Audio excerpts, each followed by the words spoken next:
Low energy, unfocused, foggy? You might be dehydrated. Whether it's hot yoga, over 100-degree weather, or too much sun. Gatorlight, with a specialized blend of 5 electrolytes, was scientifically designed to help move fluids into the body faster for rapid rehydration. Shop now at retailers nationwide. Gatorlight hydrates faster than water. Is it in you? Symptoms noted are signs of mild to moderate dehydration. Consult a healthcare professional if symptoms persist. Coach Unplugged is brought to you by great people over at teachhoops.com for coaches who want to get better. From the Fifth Quarter Studios in Madison, Wisconsin, you're listening to Coach Unplugged. Here is your host, Steve Collins. Hey everybody, welcome episode 546. Happy Friday. Today we're going to talk to a teachhoops.com member, pull the curtain back there a little bit, about becoming a head coach, what it entails, all of those kind of little tidbits. But before we do that, I'd like to give a big shout out to Dr. Dish, the #1 shooting machine on the market. Go over and check them out. Mention Coach Unplugged, they'll give you $350 off. They are the only manufacturer of a home shooting machine. So go over and check out. Maybe you want one for your house. Also go over and check out teachhoops.com for coaches who want to get better. Videos, resources, one-on-one calls, offers, hours, you name it, we got it. And if that's not your cup of tea, go over and check us out on Patreon. I started a new podcast on there that's only accessible on Patreon. If you'd like to give back, you'd like to share with the Coach Unplugged community. It's kind of my day-to-day thoughts of being a high school basketball coach, walking you through the ups and downs of that. And that's only available on Patreon and to our Patreon members. Or if you're a teachhoops.com member, you can get it there too. But anyway, let's head off to the podcast. All right, perfect. How are you? Good. How are you doing? Busy, but I still have my voice, so that's always a good thing. So that is good. We got snowed out, so I didn't have to yell at any officials this weekend, so it was good. Yeah, we played Friday and Saturday. Okay. And the C game, freshman games, they don't yell at officials. So yeah. I know. I had such a bad official when I was coaching freshmen at one point that he gave me like 2 or 3 tees and didn't know enough to toss me. That's how bad. And I told him that on the way out. I go, "You're so bad that you didn't even know that I shouldn't have been here the last like 7 minutes." But yeah, we had bad officials on Friday here in South Dakota, Madison, South Dakota, okay. And they get teachers, right. It's hard. Yeah. Nobody wants to do it. Yeah. Yeah. And man, I got stared down during the JV game. The C game freshman, we won by 30 and, right. I didn't have any problems, but man, guys were getting hammered. Right. But I worry about guys getting hurt. Yeah. Yeah, absolutely. And so then the JV game, my mentor coach that I have, he named Dave Preheim. He's a big Don Meyer guy. Oh, Don Meyer's was an awesome coach. Unbelievable. One of the best. When I was in high school, when I was a senior in Sioux Falls, South Dakota, we went 25-0, won the whole thing, first team to ever go undefeated. Right. And Don Meyer spoke at our FCA breakfast before the state championship. And the guy's hilarious. He was funny. He was always taking notes too. I still, every once in a while, I'll get, he used to be at clinics and stuff, and he'd always he'd give everything. Every once in a while, I'll find like in my filing cabinets, I'll find Don Meyer stuff, like a little orange car. He had everything color coded too. It was crazy. Yeah. Well, and then so our JV coach, Coach Bram, he has a binder of Don Meyer. It is like this thick. And I looked at it one time, and it was like you could just flip through it and it would spark something in your mind of like, why did I not think of that? Like we do the transition defense philosophy of halfback, fullback. Right. And this is my 4th year coaching, and never, as a player, never thought about these concepts and stuff. But I'm like, halfback, fullback, what are you talking about? This ain't football. Right. And he explained, and I got video on it too, of a clinic, and it was just blew my mind about how, you get one guy back, you get 2 by back, halfback at the half court, fullback at the underneath the rim, and then you got 3 guys going after the offensive rebound, and just a lot of things that he did. And it's cool because being from South Dakota, he's Aberdeen, Right. It was pretty cool to hear him and listen to him on that day. It was awesome. Oh, I bet it was. So do you have questions? Yeah. So, like I said, inspired to be a head coach. Okay. So yep. This is my 4th year in T, South Dakota. Okay. And just a little background, I was my first 2 years, I was the volunteer coach. Okay.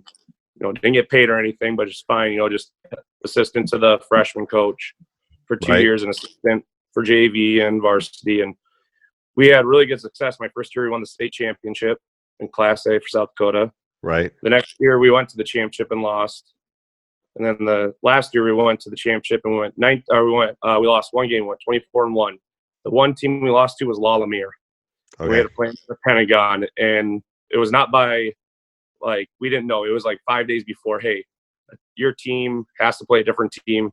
Your chances are Findlay Prep or La Lemire. Our head coach goes, give us the number 1 team in the nation. Right. And we had 2 studs that went to play D1 basketball. One's at UC Irvine, one's at South Dakota State. Okay. But anyways, so had some success. And then last year, where did you play that game? Sioux Falls Pentagon, Sanford Pentagon in Sioux Falls. Okay. Yeah. Okay. They just is the Hoop City Classic. It used to be the Mike Miller Classic. Okay. Yep. Mike Miller Holiday Classic. So it's Hoop City now. And but we played them, and Isaiah Stewart II is a man amongst boys when we played him. There's different levels to some of those guys. Yes, there really are. Okay. Yeah. So you want to be a head coach, basically. Yep. All right. And so it sounds like you have a great mentor, which is the first step. I think that I always tell young coaches that. So have you started to brain dump yourself? So what I always tell coaches is get a binder, get a Google Doc, and start brain dumping everything. When you think of something, it should be similar to that Don Meyer thing we were just talking about. Because you should, I mean, if you want a job, at some point you're going to apply for the job and you're going to interview for the job, and you want to have thought about everything, and you want a portfolio that goes through just about everything. Yeah, from the point of even getting off the bus and getting on the bus, kind of thing. Yeah. So our head coach, he resigned last year to move to Iowa to be with his family. Okay. They moved and stuff. So I applied for the head coaching job for this year. Right. Didn't get it, which is fine. But the experience was amazing of getting the interview itself. Yep. And then Coach Preheim, he said, do you have this? Do you have this? Do you have this? Do you have this? And he got me thinking no, I don't. I need to get that. Yeah. So that's that brain dumping. I have files on files of okay, I need to have a playing time. I need to have this situation, parent stuff, all these things. And it's a long, I remember when I applied for the current one that I got, I think it was 45 pages. I think I had it in binder. It was 45 pages. Now, obviously some of that stuff you use, some of that stuff you don't use, but you just got to be ready for any it's basically it's your owner's manual, basically. If this comes up, how do I deal with it? Kid missed practices for to go to a birthday party. How does that work? Kid misses for a funeral. How does that work? How do you deal with basically every situation? So part of it is user's manual, and then part of it is, what's your offensive and defensive philosophy? Now, those things can change because it depends on, we're high school coaches. We can't go out and recruit 3-point shooters and those kind of things. So, but I think you've got to think about, there's got to be some foundational things obviously Tony Bennett's a big guy in our state, but you have to have some foundational things first. So do you have that in a working document? Do you have that where you can put your philosophy in 3 sentences kind of thing? Yeah, I got a basketball philosophy that that Coach Preheim helped me out with. And, okay. Less is more. A little. Yeah. Yep, and it may look a little bit longer when I look at it, and so you got to shrink that down maybe a little bit. But I have that going. A defensive philosophy. I mean, this is my only program I've been a part of, and we've been doing what's worked. So it's kind of our defensive philosophy. I believe in forcing baseline, There's one, I can't remember the coach's name, but they said, force the player off the roof, free throw line extended, force them off the roof, and then don't let them in your house, which is the paint. Yep. And we force, like, I'm big in a force baseline, hedge / blitz ball screen, whatever terminology you want to use. Yeah. Flood the midline and then get back. Yep. But So here's what I would say for you, for your development, even more than the job applications kind of thing, is I can just tell you that I was under 7 coaches before I got my job, and the stuff I do, I took a little bit from all of them. Now, I'm sure the person you're under is great, but at some point you got to go out and find some other people. Yeah. Either through camps or find some other mentors in the area or start. I mean, it's hard when you're coaching to go out and see other people, how they do things, but most coaches are pretty open to especially the young coaches. But that's kind of my theory. If a 50-year-old coach comes and asks me, it's like a little different than if a 22-year-old coach and says, okay, absolutely. Either one can come, but it's like, why is that one coming? I'm always open to the young ones that want to try to learn because it's a great game. So I think that's what you have to try to. Don't pigeonhole yourself because you never know. The job you might get might have a bunch of guys 5'11", or you might get a job where everyone's over 6'6", and you might have to change things defensively or offensively or those kind of things. So that's what I always tell the young coaches: is you just want to you want to know you don't want to use everything, you want to know everything. Yep. You know what I mean? Absolutely. You don't want to know how to run a 1-3-1, even though you may never use it in your career. You just want to make sure you know how to run it. So those are the kind of things. And then as a young coach, you're just trying to keep your head above water. I get it. And you're learning the stuff that the coach you're under is doing. And you probably are really good at that. It's just like, I'm going to counter you. If we play, I'm countering you. So how are you going to my counter? Because I know you're doing this. I'm going to do this. You're going to do this. It's kind of like a little chess match kind of thing. Yep. And that's kind of what I've been doing for trying to I steal as much offenses and defenses as I can off, like Fast Model Sports and other coaches and clinics. Yep. And one thing my coach Pam always said is, whenever you presented me an offense, I've always told you how I'm going to defeat it. Right. Well, and does he let you do stuff with the varsity? Yeah. So during our practice, when we do like skill development rotations, us 3 coaches for 32 guys, we'll have our own station. So I get a chance to be at the varsity for my station for at least one part of the day, or like when we're with guards, get to be with them. Okay. And then there's times where we have our freshmen who are really good. They'll play against go against the varsity. And then that gives me an opportunity to coach the freshmen and chirp in on the varsity stuff too. Okay. On stuff we see, but then during practices, the JV coach Briam, he goes down with the varsity with the 13 guys that we have. Right. And then I take the JV and freshmen. So I get 17 guys. So I work with them. So I get to work with. So who does the scouting? Who does all that kind of stuff? The varsity. All 3 of us watch film. Because that's the kicker is you got to.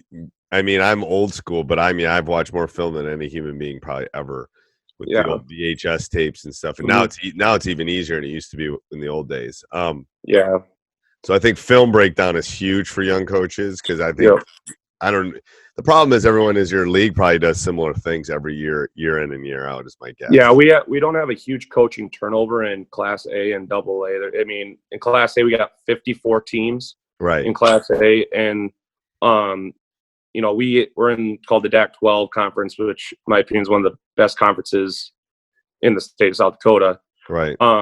It's very tough and competitive, but you have coaches who don't leave because why would you? I mean, you compete and you get to go to the state tournament, and so you kind of get their tendencies and you know what they're going to do. But that was one thing. Like Coach Graham and Coach Feckner, who's now in Iowa, they said one thing. When I was first looking at film, I'd diagram every single set, all this stuff, and then they go, "You never know what they're going to run. Just get tendencies. Yes. Just get tendencies." High school basketball is really about matchups. To be honest with you, it's a lot about matchups. Yeah. Hey, Coach. Hope you're enjoying the podcast. A couple things that doesn't cost you a cent to do. You can subscribe and leave a written review. We really like that. You can go over to our YouTube channel. Just type in Teach Hoops on YouTube and you'll find our YouTube channel. Subscribe, there, so you'll always get the updates. Next thing is if you do any shopping on Amazon, go down below, click our Amazon link, www.teachhoops.com/Amazon. Anytime you're doing shopping on Amazon, we get a small little commission. Helps us with our hosting fees. Be surprised how expensive it is to run one of these. And if you really love this stuff, let me help you. Let me mentor you. Let me email. Let me get on one-on-one calls. Let me show you all the resources that will help me become one of the winningest coaches in the state of Wisconsin. That's why I'm doing this. I want to help coaches become better. So teachhoops.com can do that. All right, let's head off to the podcast.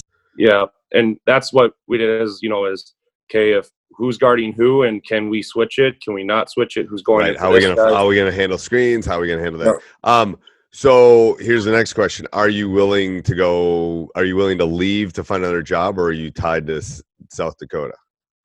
Right now, we have our firstborn child. She's 7 months. Okay, so it's a little tough to leave right now. Right. But your pool is smaller. Your pool is smaller. Yeah. Your pool is smaller. But that's a conversation I've had with my wife though, and saying it'd be tough, but we'd find a way to make it work. Right. But I'm not going to force my family to do something that's going to put us in a right. bad spot. No. I get it. Yeah. I mean, if you were single and didn't have any, it's totally different. There's a lot of high school jobs that open up. Yep. It's just a matter if you're willing to move. Yep. So I think that changes a little bit too, because then it's really going to be about networking for you. If you're going to stay in the area or you're going to stay there, it's literally about, the door will open, the door will close because of who you know, to be honest with you.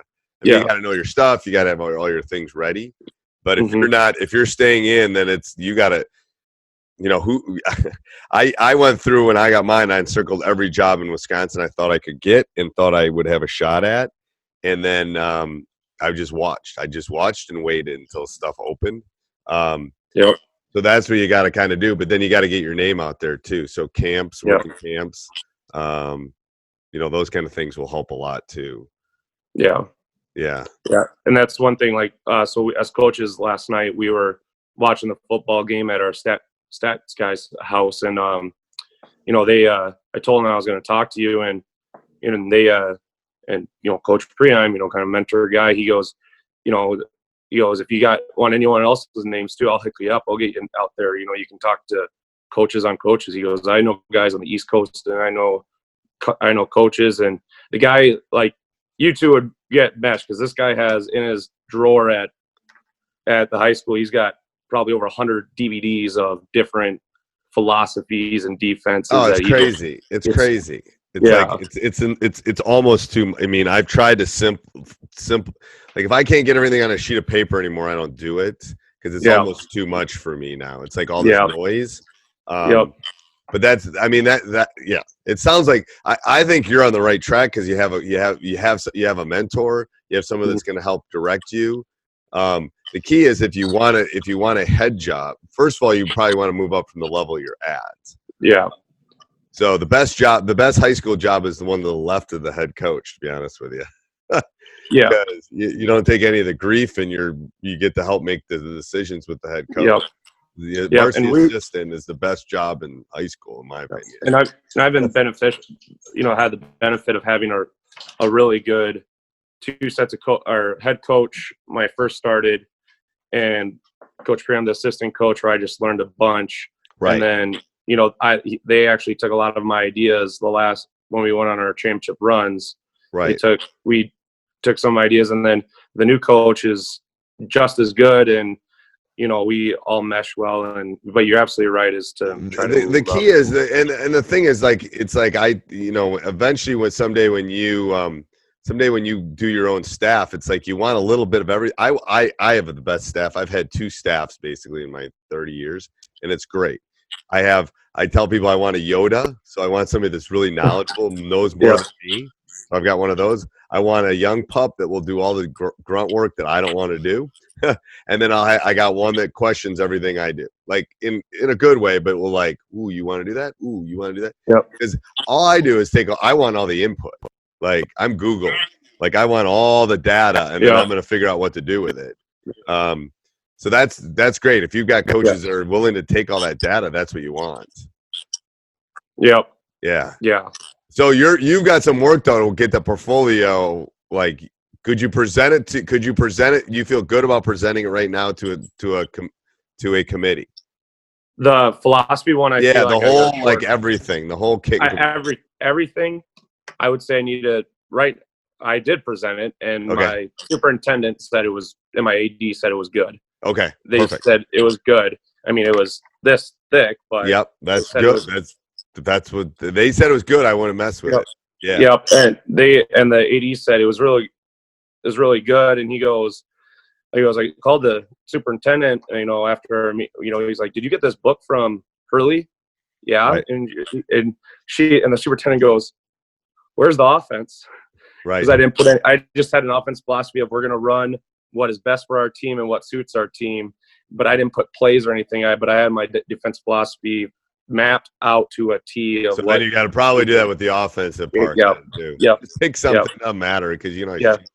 Yep. And that was a thing. But there's things I always steal every year and try to learn something every year. And one of the things our head coach does really well is didn't think of it in my interview, but I kind of did, was how to build your youth programs. Right. And you definitely want that in there. Did they make you diagram or do anything in the interview? No. Okay. No, it was just a straight interview. Yeah, I've had some coaches within the last 6 months that they actually made them run a practice. I've had a couple they were down to 2 or 3 candidates, and they took the candidates and took the kids that were coming back and said, go run a practice. Yeah. It's crazy. That's interesting. Isn't that interesting? So just something to think about. Here's your 30 minutes. Here's some kids that have graduated. Go do your 30. Look at that. See? Yeah, looks good. Does that look good? Yeah. Thank you. That's 20 years of marriage right there. Yeah. There you go. No, that's good. I mean, that's what just something to think about. Yep. And for me, the one thing I've listened to you on the podcast is about practice planning and what to do for practices and what you want to get in. And one thing our head coach did was emailed and said, this is what I want to get, 3 things I want to get done in this practice, 3 things absolutely, and we'll fill in the rest that meets with it. Never thought of that as a coach. Right. So what I did is I brain dumped and I went in and said, what do I want to get done in the first 10 practices that first week? And I got a whole spreadsheet and I stuck pretty close to it. And the thing is, now I'm so it's January. Now I'm thinking we talk about 3 perfect possessions, because right now I'm trying to tweak things at this point in the season. So right now what I'm doing is we'll come in and we'll run our offense. We call it fists. We'll run fists. And if we'll have both groups do it, and if we get 3 perfect possessions, we're on. All right, we got it. Good. Those are, and I don't know if it was 2 days ago or 3 days ago we had it, and it took us 14 times to get 3 perfect possessions. So it's okay, that's the problem, guys. We should be able to do. We gotta precise, keep their legs, more shots, that kind of stuff. I like that. I might bring that to my head coach tomorrow or at practice. It might be just something to bounce an idea. The problem this time of year is you're losing their attention. They want to play, and they're losing their legs. And it's I just literally over winter break. So we went to Florida for a tournament, won it, came back, had a couple good practices, and then the day before, sort of the Saturday before school started on Monday, we had a horrible practice. And I literally stopped it and we played dodgeball because it was over. They were on winter break. They're up playing late, video games late at night. All that crap. It's all right, you just got to – the old me, the 25-year-old of me would have just battled them at that point and gotten them on the line and run them. It's I think it's what I say in my podcast. It's a Snapchat world. Let's get in, get out, boom. And my film sessions have gotten that way too. But I have gone old school on film sessions, and now we're using that notebook more than we have in the past. Write these things down, diagram this up, do this, just so it's a different type of thinking for them. But it's hard. This time of year is hard, brutal. I like that 3 perfect possessions, because I like that for offense, and then for us defensively. It was 3 years ago or 2 years ago, I saw a tweet on Twitter, and it said if you get 3 stops in a row 7 times in a basketball game, you'll win the game 70% of the time. And that's something we pushed defensively. And the last 3 years before this, we had the guys. We had sophomores for 3 years, sophomore starting 3 years ago, Right. and we track that. And it's nothing more intimidating or annoying, I would say, when I have to yell out in a packed gym saying we have 2 stops in a row, we need 1 more for 3, and our guys they fly off the handle trying to get that dang ball and try to force a bad 3, then we get it, and then we go down and score, and it just shrinks that other team so It bad does. when they hear that. So I love that. I wrote that down. I love that. Another thing that we do is we talk about, especially at the end of a game, we talk about a stop, a score, and a stop. Yeah, we go the other way. We do that drill. Yeah, all the time. That is like and again, it goes back to that power of 3. It's just small, precise.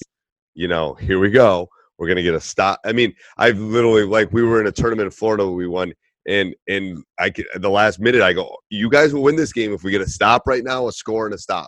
Game's over, because we're in good shape at this point. And then their eyes get real big, and they know it's like, all right, we got to get a stop. We got to get a stop. It's that small little piece. It's not the big thing. It's that small little piece. Yeah, our film session, I like that because we do a lot of. Go ahead. I like that a lot because we do the stop and score a lot. But the drill we do is, if you get a stop and a score, you're off the court, or you stay on the court, the other team is off. Might add another thing of get a stop, a score, go down and get another stop, and it's over because we got the ball now. Now we got the ball. We've just basically, it's over at that point. Yeah. And then another thing we do in our film session, as I'm thinking about it, is we'll break a possession down. I go, all right, we were watching one like 3 days ago, and there were like 8 different times that something could have gone right or wrong. They don't understand that there's thousands of little things in a game. Yeah. I love to do that about once every 3 or 4 film sessions. I'll just pick a possession. I'll go, the kid hit a 3 on the wing or something, and we were slow on our closeout. I go, we don't even get to that if we do this, and this. There were 7 little things before that one, bad rotation that made it occur. Yeah. And they just see the one thing, the missed dunk or the, they don't see the whole, like, there's so many micro things. That's why the perfect possession thing is something we really talk about. Yeah, because one thing that we get to with our guys is we have everyone, 100% of our scoring left last year. We graduated 9 seniors. Well, that's 100% of the scoring left. Yeah. So we have 2 sophomores that are good, really good. One's, leading scorer right now. We got 2 good juniors. We got a senior, and then we have, 3. We have 10 guys we could play. I mean, we play 8 or 9, depending on matchups, obviously. And so it's one of those things of teaching them is shot selection. It depending on if you shoot a contested 3 and what spot from the floor you're shooting it could lead to a run out for a layup from the other end. And, if we're shooting 5 seconds into the shot clock after we just got a stop on the other end, that's not giving us a good opportunity to do well, to be successful. Right. And our guys aren't comprehending that as far as, we're chucking up 3s early in the game. It's like, yeah, we're good 3-point shooting, but if it's not hitting, we need to get to the rim somehow. Right. You got to get it inside. And that's been our issue too. It's like, if we hit them, we're going to beat you by 40. Yeah. But when we're not, it's like, whoa, what can we do? We got to get the ball inside. We got to attack the rim, those kind of things. Yeah. I agree. All right. Any other questions, Coach? I got another call here in about 2 minutes. No, that was awesome. Thank you so much. You'll let me know. And if you send me an email, I'll see if I can find. I know I've got a couple philosophies. You want to look at different ones that people have absolutely sent. Send me an email and I'll take care of you. All right. Thanks, Coach. All right. Yep. No problem. Anytime. See ya. Yep. Bye. Yep. Hey, Coach. Hope you enjoyed that. If you did, okay, go join teachhoops.com for coaches who want to get better. You want to become a better basketball coach. Let me help you. Where else can you find a mentor for, a dinner at McDonald's, basically? Let me help you. Not only resources and communities and handouts and one-on-one calls and office hours. It's got a little bit of everything that will help you become a better basketball coach. Also, go over, subscribe and leave a review. And if you're going to do any shopping on Amazon, click down below. We would appreciate it. All right. Have a great Hey, it's your ceiling vent, so I'm dripping. Could be the rain, could be the upstairs bathroom. Yikes. You could hire the guy your neighbor recommended, but I'm pretty sure that's just his cousin. Do we know if he's licensed, or does he just own a ladder? Listen to your home. Go with Thumbtack. Upload a photo or voice note and we'll diagnose your project and match you with the right pro for the job. Thumbtack. We know homes. Hire the right pro today.